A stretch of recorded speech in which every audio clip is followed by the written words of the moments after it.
오늘 그 시편 38편은 거기 이렇게 달린 게 다윗의 기념하는 시다 이렇게 써 있죠. 여러분, 이 다윗의 기념하는 시라는 게 뭘까요? 혹시 이렇게 읽으시면서 시편 38편을 이렇게 읽으시면서 거기 다윗의 기념하는 시, 이게 뭔 뜻일까? 이런 의문을 가지신 분이 있을지 모르겠습니다.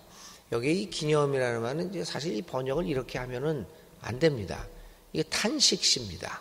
이 기념이라는 그 말의 히브리 본래의 뜻은 탄식하다, 탄원하다, 뭐 이런 뜻인데, 이렇게 번역함으로써 다윗은 뭘 자기의 공적을, 하나님의 은혜를 기념하나, 이상야릇하게 이게 되어 있죠. 이게 다윗의 탄식시입니다. 달리 말을 하면 참회의 시입니다.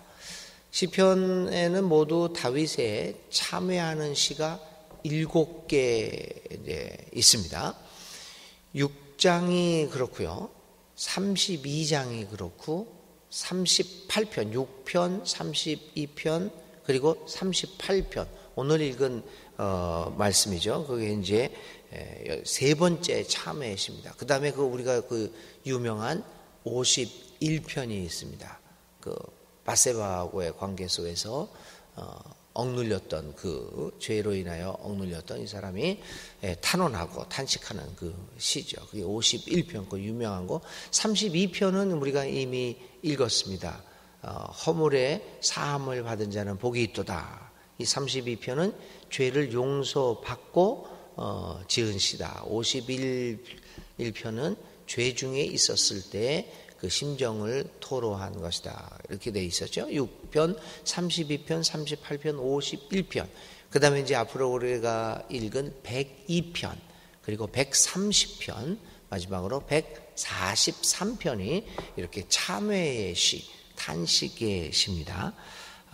이 오늘 38편은 이 다윗의 탄식하는 시, 세 번째 시입니다. 이 시를 쓸 때 다윗은 몸과 마음이 모두 고통을 받고 있었고, 그런 말미암아 친구들로부터 죄를 지은 이후에 버림을 받았고, 친구들로부터, 모든 이웃들로부터 놀림을 당하고 조롱을 당하는 이때의 심정들을 오늘 토로한 것이 이 시편 38편이다라고 볼 수 있습니다. 그래서 그 죄악 중에서 하나님 앞에 호소하고, 그리고 죄악으로 인하여 모든 사람들로부터 저주를, 두 번째 문단에서는 저주를 받는 자신의 삶을 돌아보게 되고요. 마지막으로는 이제 하나님 앞에 구해달라고 호소하는 이 탄원의 시로 이렇게 되어 있습니다. 1절부터 8절에 있는 말씀 한번 읽어봅니다. 주님의 분노로 나를 책망하지 마시고 주님의 진노로 나를 벌하지 말아 주십시오. 이 구절은 바로 시편 6편에 나오는 말씀과 거의 똑같습니다. 똑같은 표현이 시편 6편에도, 오늘 시편 38편에도 반복되어 있습니다. 자, 2절 있습니다. 주님의 화살이 나를 꿰뚫으며 주님의 손이 나를 누릅니다.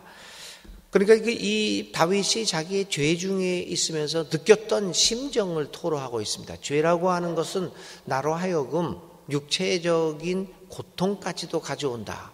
심리적인 고통뿐만 아니라 육체적인 고통까지도 가져와서 나를 짓누르고 있는 이 죄악의 무서움을 다윗은 오늘 여기에 설명을 하고 있습니다.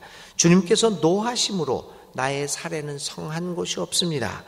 내가 지은 죄 때문에 나의 뼈에도 성한 데가 없습니다. 내 죄의 벌이 나를 짓누르니 이 무거운 짐을 내가 더는 견딜 수 없습니다. 내 몸의 상처가 골마 터져 악취를 내니 이 모두가 나의 어리석음 때문입니다.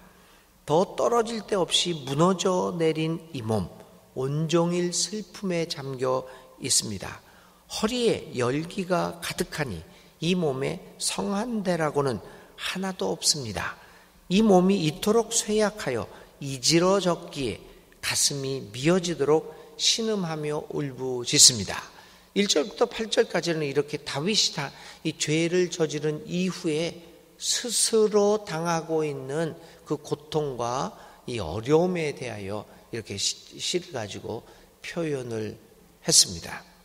죄를 지은 사람, 그 사람의 심정과 얼마나 고통이 심한 것인가라고 하는 것을 우리는 보게 됩니다. 근데 문제는 여러분, 오늘 우리가 죄를 저질렀을 때 과연 오늘 다윗이 1절부터 8절까지 토로하고 있는 이 고통을 느끼고 있습니까? 그렇지 않은 것을 우리가 보게 됩니다. 우리는 버젓이 죄를 저지르고도 이러한 고통을 아무것도 겪지 않고 있습니다. 부끄러움이 없어진 이 사회, 갈등이 없어지는 사회, 죄에 대한 의식들이 사라진 오늘 우리들은 이런 1절부터 8절까지의 이러한 고통스러운 소리를 내지 못합니다. 왜냐하면 이미 감각이 무뎌졌기 때문이 아니겠습니까? 이미 수치를 잊어버렸기 때문이 아니겠습니까? 그런 면에서 오히려 죄 속에 있는 이 다윗이 우리보다 나은 사람이 아닌가 이런 생각을 갖게 됩니다. 에덴에서 죄를 저지르고 그래 부끄러워 자기의 몸을 나뭇잎으로 가리웠던 아담과 하와가 오히려 우리들보다 나은 존재가 아니었는가라고 하는 생각까지 이르게 됩니다. 저는 1절부터 8절까지 이르면서 다윗을 향하여 비난할 생각이 없었습니다. 야, 어떻게 너 이렇게 이럴 수가 있었는가? 그렇게 비난할 자격도 없는 우리들의 모습을 다시 한번 발견하며 1절부터 8절을 읽으면서 부끄럽기 한이 없습니다. 오늘 우리의 사회는 죄를 저지르고도 전혀 가책과 고통을 겪지 않는 사람들로 가득 차 있습니다. 오늘 다시 한번 우리는 다윗의 1절부터 8절까지의 고백의 시를 읽으면서 하나님 앞에 기도합니다. 오히려 죄를 짓지 않게 해달라는 기도보다는 하나님, 죄 가운데 있는 나의 모습을 발견하게 도와주시고 하나님, 어쩌면 다윗처럼 이렇게 통회하는, 이렇게 아파하는 마음을 우리에게 허락해 주십시오라고 하는 기도를 드릴 수밖에 없습니다. 다윗은 자기가 지은 죄의 가책과 고통으로 인해서 그의 모든 뼈와 뼈마디가 쑤시고 있다라고 이야기합니다. 온종일 슬픔에 잠겨 있다고 이야기를 합니다. 몸에 성한대라고는 하나도 없다고 이야기를 합니다. 가슴이 미어지도록 신음하며 울부짖고 있다고 다윗은 고백합니다. 이 같은 고백이 정말 우리의 고백이 될 것인가? 오늘 다시 한번 오늘 우리들의 삶을 돌아보며 우리 이 사회가 저지르고 있는 그 불의한 죄들이 얼마나 무서운 것인가를 다시 한번 생각해 보지 않을 수 없습니다. 그런데 이제 이러한 죄악을 이 다윗이 죄악을 인해 당하는 고통이라는 것은 이 같은 심적인 고통을 넘어서고 있습니다. 9절부터 14절에는 이 심적인 고통을 넘어서 그 주위의 정황 속에서 얼마나 죄로 인한 결과를 그가 감당해야 했는가를 이야기하고 있습니다. 9절부터 14절까지 제가 다시 읽습니다. 아, 주님, 나의 모든 탄원 주님께서 다 하십니다. 나의 모든 탄식 주님 앞에 숨길 수 없습니다. 심장은 거칠게 뛰고 기력은 다 빠지고 눈조차 기력을 잃고 말았습니다. 나의 사랑하는 자와 친구들이 내 상처를 바라보곤 비켜섭니다. 가족들마저 나를 멀리합니다. 내 목숨을 노리는 자들이 올무를 놓고 내 불행을 바라는 자들이 악담을 퍼부으며 온종일 해칠 일을 모의합니다. 그러나 나는 아예 귀머거리가 되어 듣지 않았고 벙어리가 되어 입을 열지 않았습니다. 참으로 나는 듣지 못하는 사람처럼 되었고 입은 있어도 항변할 말이 없는 사람처럼 되었습니다. 그는 이 죄악 속에서 자기의 심적인 고통뿐만 아니라 주위의 사람들이 떨어져 나가는, 그래서 아무 말도 할 수 없고 아무런 항의도 할 수 없고 자기의 처지를 이야기할 수도 없는, 그의 고통을 호소할 수도 없는 그러한 처지에 있었습니다. 이러한 사면초가, 죄로 인하여 사면초가를 당하게 된 이 다윗의 모습을 9절부터 14절까지 해서 또 볼 수 있습니다. 그는 이제 점점 그 죄악의 무게가 그를 점점 눌러서 이제 기력을 잃고 있습니다. 울고 바라보다가 그의 눈빛마저도 그에게서 사라져가고 있었습니다. 그를 사랑하는 자들과 그와 친하게 지내던 자들도 모두 그에게 멀어져 갔고 온 세상은 그에게 책임을 묻고 있습니다. 이렇게 험악한 이제 도저히 빠져나갈 수 없는 그 상황에 빠지게 된 다윗입니다. 그가 할 수 있는 일이 무엇입니까? 15절부터 21절까지 회개를 하며 하나님 앞에 하나님에게 구원을 요청하는 것뿐이었습니다. 주님, 내가 기다린 분은 오직 주님이십니다. 나의 주, 나의 하나님, 나에게 친히 대답하여 주실 분도 오직 주님이십니다. 내가 재난에 빠져 있을 때에 주님께 기도하였습니다. 내 원수들이 나를 비웃지 못하게 하시고 나의 발이 힘을 잃고 비틀거릴 때에도 그들이 나를 보고 우쭐거리지 못하게 해주십시오. 나는 곧 쓰러질 것 같으며 고통은 잠시도 나를 떠나지 않습니다. 진정으로 나는 나의 잘못을 털어놓고 나의 죄 때문에 괴로워하지만 강력한 나의 원수들은 점점 많아지기만 하고 나를 까닭 없이 미워하는 자들도 점점 불어나기만 합니다. 나의 선을 악으로 갚는 저 사람들은 내가 그들의 유익을 도모할 때 오히려 나를 대적합니다. 주님, 나를 버리지 말아 주십시오. 나의 하나님, 나를 멀리하지 말아 주십시오. 빨리 나를 구원하여 주십시오. 나를 구원하시는 주님 외에는 이제 그가 구원을 바랄 곳이 없었습니다. 사랑하는 여러분, 오늘 다윗이 이렇게 끝까지 간 처지에서 도움을 여호와 하나님에게 바라고 있습니다. 이러한 환경 속에서 다윗이 의지할 수 있는 것은 오직 하나님 한 분밖에 없었습니다. 그래서 그는 모든 사람들이 그를 버릴지라도 회개하면서 하나님께 기도합니다. 하나님께만 자기를 버리지 말고 자기를 멀리하지 말아달라고 간청합니다. 죄악의 가장 무서운 결과는 사람들이 나를 멀리하고 나를 버리는 것이 아닙니다.